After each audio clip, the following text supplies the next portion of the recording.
Welcome students.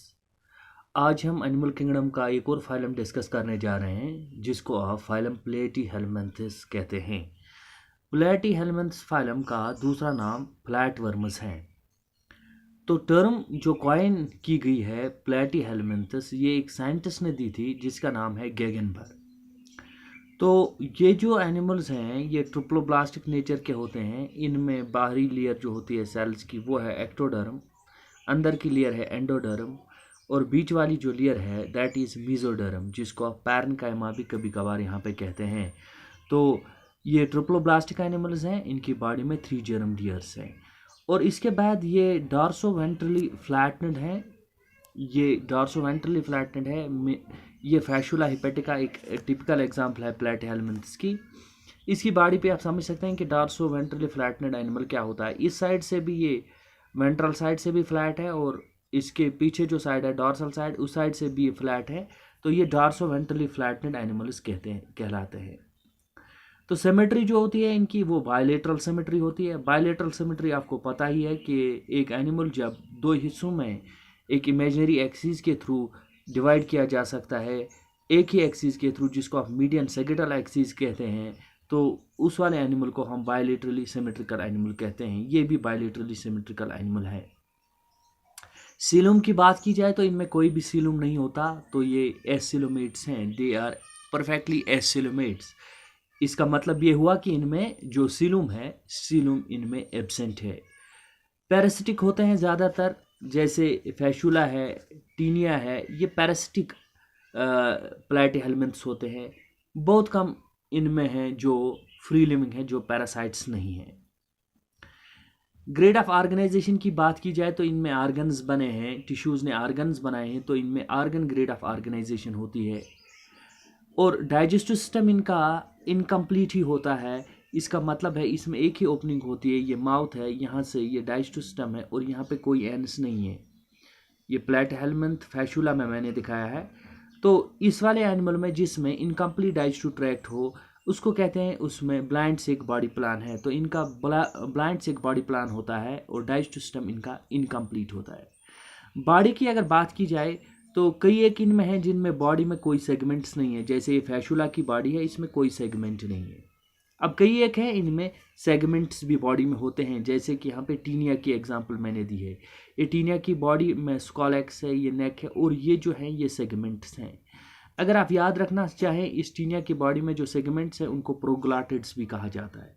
तो यहाँ पे बेसिकली बात चल रही थी कि बॉडी सेगमेंटेड है या अनसेगमेंटेड है।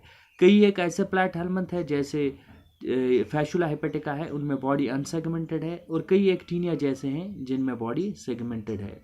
और एक बात यहाँ पे हम करते जाएं कि ये पहले वो एनिमल्स हैं एनिमल किंगडम में जिनमें सिफलाइजेशन हम देखते हैं। सिफलाइजेशन शुरू हुई है। सिफलाइजेशन का मतलब है कि anterior end of the body जो है वो मॉडिफाई हुआ है, किस में, हेड में, for concentrating the sense organs. इसी में सेंस ऑर्गन्स ज़्यादातर लोकेट किए जाते हैं। तो इससे पहले जो भी एनिमल्स, चाहे टिनोफोर्स हो, सिलेंट्रेट्स हो, पॉरिफेरा हो, उनमें किसी में भी आपने सिफलाइजेशन नहीं देखी है। ये पहले वो एनिमल्स हैं जिनमें आप फॉर्मेशन ऑफ हेड देखते हैं। ऑल दो ये इनिशियल स्टेज में ही है, लेकिन इनमें सिफलाइजेशन देखने को मिलती है हमें। इसके बाद ये वो एनिमल्स हैं जिनमें डाइजेस्टिव सिस्टम भी होती है, एक्सक्रीटरी सिस्टम भी होती है, नर्वस सिस्टम भी होती है और रिप्रोडक्टिव सिस्टम भी होती है।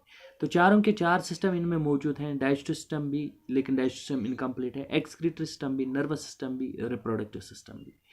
अब एक्सक्रीटरी सिस्टम की अगर बात की जाए, इनमें एक्सक्रीटरी सिस्टम बना होता है सेल्स का, जिनको हम कहते हैं प्रोटोनेफ्रिडिया और फ्लैम सेल्स और solenocytes.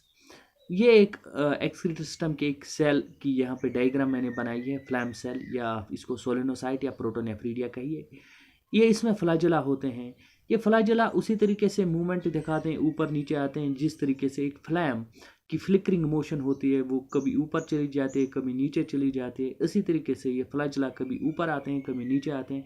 That's why these cells are known as flame cells. तो यहाँ पे आपको ये बात समझ में आई कि जो इनमें जो ये है एक्सक्रीशन है वो होती है थ्रू फ्लैम सेल्स और प्रोटोनेफ्रिडिया। अब इसके बाद और कुछ फीचर्स हैं इनमें जिनके बारे में हम बात करते जाएंगे। तो इनमें सिफलाइजेशन होती है। मैंने अभी आपको समझाया कि फॉर्मेशन ऑफ हेड होती है इनमें। अब नर्वस सिस्टम की अगर बात की जाए इनमें, तो नर्वस सिस्टम इनमें लैडर टाइप नर्वस सिस्टम होता है। लैडर हम सीडी को कहते हैं। अब यहाँ पे हमने क्या ज़रूरत पड़ी ये चीज़ इस्तेमाल करने की, इनमें लैडर टाइप नर्वस सिस्टम होता है। देखिए इनमें एंटीरियर गैंग्लिया होते हैं इस तरीके से हेड के नज़दीक, और फिर उनसे नरुकार्ड्स निकलते हैं। ये नरुकार्ड है और ये नरुकार्ड है, ये एंटीरियर गैंग्लिया है, ये नरुकार्ड्स है। फिर ये नरुकार्ड्स एक दूसरे के साथ कनेक्ट किए हुए होते हैं, जैसे एक सीडी में आपको देखने को मिलता है, उसी तरीके से इसमें भी कनेक्टिव्स होते हैं बिटवीन द नरुकार्ड्स। तो ये एक लैडर जैसा स्ट्रक्चर बनाता है, तो इसको हम इसी लिहाज से लैडर टाइप नर्वस सिस्टम कहते हैं। Nervous system is of ladder type with anteriorly placed ganglia and nerve cords which are connected. Sense organs develop हुए हैं अच्छी तरीके से, लेकिन किन में? फ्री लिविंग फॉर्म्स में। पैरासिटिक फॉर्म में उतने अच्छे सेंस ऑर्गन्स आपको नहीं मिलेंगे। इसका सिंपल लॉजिक ये है कि जो पैरासिटिक एनिमल्स हैं वो सेफ एनवायरनमेंट में रहते हैं, पैरासिटिक फ्लैटवर्म्स, या किसी एनिमल के बॉडी के अंदर रहते हैं या किसी एनिमल के बॉडी पर रहते हैं, तो वो सेफ एनवायरनमेंट में है। लेकिन जो फ्री लिविंग है वो सेफ एनवायरनमेंट में नहीं होते हैं, लेकिन इसी वजह से उनमें सेंस ऑर्गन्स बहुत अच्छी तरीके से डेवलप हुई है। मोनोशियस होते हैं सारे फ्लैटवर्म्स या हर्मोफ्रोडाइट्स, दोनों सेक्स इनमें होती है। रिप्रोडक्टिव सिस्टम बहुत अच्छे से बना हुआ है। लाइफ साइकिल इनका कॉम्प्लिकेटेड होता है और डेवलपमेंट इनडायरेक्ट होती है इनमें। और इनडायरेक्ट डेवलपमेंट में जो लार्वे पाए जाते हैं वो बहुत सारे हैं, लेकिन हम यहाँ पे फैशुला के कुछ लार्वे के बारे में बात करेंगे।